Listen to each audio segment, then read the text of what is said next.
Les anciens disent que une parole doit être vêtue comme une déesse et s'envoler comme un oiseau. On dit aussi que la parole est comme une toile d'araignée.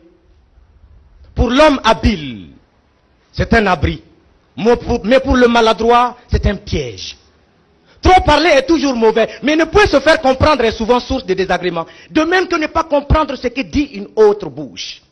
Une parole n'est parole non pas parce qu'elle est prononcée, mais elle est parole parce qu'elle est entendue. On dit qu'il y a parole quand il y a une bouche qui parle. Il y a parole quand il y a des oreilles qui écoutent. La parole doit être donc partagée. Moitié pour celui-là qui parle et l'autre moitié à ceux-là qui écoutent. Dès que je dis Kato, vous me répondez Voum. Kato. C'est un voum énergique parce que vous êtes devant la télé qui ose. C'est important. Kato. Donnez aux choses la consistance qu'elles ont au rêve et faire le vide en soi. Le prince Siddhartha Gautama dit Sakyamuni le solitaire connu sous le nom de Bouddha. 558 avant Jésus-Christ. L'homme doit être convaincu de comprendre l'incompréhensible car sinon il n'y réfléchirait pas. Et homme, connais-toi toi-même. Socrate 399 avant Jésus-Christ.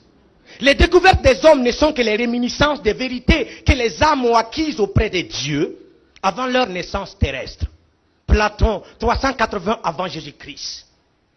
La Vierge sera enceinte, elle enfantera un fils, et l'on lui donnera le nom d'Emmanuel, ce qui signifie que Dieu est avec nous.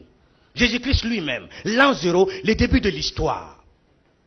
Kato, ne faites pas du mal, ne rendez pas le mal pour le mal. C'est selon Abu Saïd Saad ben Malik ben Sinan, 32e hadith, tiré des 40 hadiths du prophète sallallahu alayhi wa sallam. L'histoire fait revivre éternellement le héros et enterre dans l'oubli ceux-là qui n'ont rien fait de leur vie. Gobelot, 1858 après Jésus-Christ. L'histoire de l'Afrique est une histoire sans texte, mais tout ce que l'homme a pu toucher de sa main créatrice peut être considéré comme historique. Joseph Kizerbo, 1929 après Jésus-Christ. Kato. Si la termitière vit qu'elle ajoute de la terre à la terre, Maître Passeret Titenga, 1943 après Jésus-Christ. Mais quand on dit que parler n'est pas rentable, c'est pour consoler la femme qui a mis au monde un sourd-muet. KPG lui-même, 2010 après Jésus-Christ. Kato. Ça me rappelle une petite histoire. Cette histoire se passe dans un avion. L'avion a décollé. Mais 15 minutes plus tard, le commandant de bord dit, passagers à bord, nous avons un sérieux problème. Il va falloir, par votre permission, vider la moitié des bagages. Est-ce que vous êtes d'accord? Les gens étaient d'accord. 20 minutes plus tard, passagers à bord, le problème là c'est dur. Il faut vider tous les bagages. Tout le monde était